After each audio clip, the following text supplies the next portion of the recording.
যারা বদভ্যাস থেকে মুক্তি পেতে চান, রমজান মাস হচ্ছে তার সবচাইতে বড় একটা সুযোগ। সুবহানাল্লাহ। আপনি অন্য মাসে নিজেকে যতটুকু কন্ট্রোল করতে পারেন না, রাখতে পারবেন না, রমজান মাসে তার চাইতে বেশি পারবেন আপনি।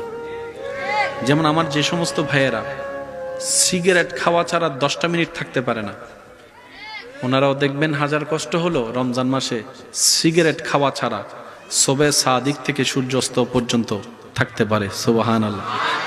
যদিও ইফতার খেজুর শরবত মুখে দিতে না দিতেই এটা ভিন্ন বিষয়।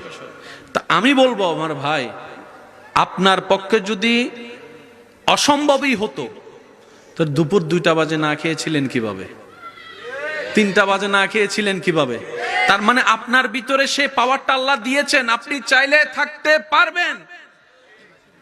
একটু চেষ্টা করেন, 10 প্যাকেট